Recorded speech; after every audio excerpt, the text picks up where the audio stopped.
Tensionet në shtëpinë e Big Brother Kosova VIP 4 po rriten dhe në qendër të vëmendjes është Alba, e cila ka shprehur hapur zhgënjimin dhe dhimbjen e saj lidhur me afrimin midis Limit dhe Dolçes. Limi do të kthehet tek unia është, por çfarë ndodh këtu në Bigu në vend peshor është për Alba, duke lënë të kuptohet se ndjenjat e saj janë vënë seriozisht në provë brenda lojës. Ajo pranon se Limi dhe Dolçe duken si një çift simpatik, por shton se vetëm koha do të tregojë të vërtetën. Sipas Albës, situata nuk është as pak e lehtë për të përballuar nga ana emocionale. Nuk është e lehtë të shoh në shtëpi, ndihem e shkatruar, po pezullohem në lojë. Deklaratat e saj tregojnë një gjendje të rënduar emocionale, që po ndikon edhe në mënyrën se si ajo po e përjeton lojën.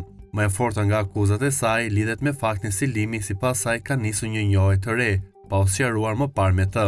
Limi nisi diçka të re pa u sqaruar me mua. Ajo që po bën në sytë e mi është e pafalshme, u shpreh Alba, duke cilësuar sjelljen e tij si zhgënjyese dhe të papranueshme. Megjithatë, Alba thekson se po përpiqet të marrë veten ditë ditës se tashmë Limin e sheh më shumë si lojtar se sa si partner emocional.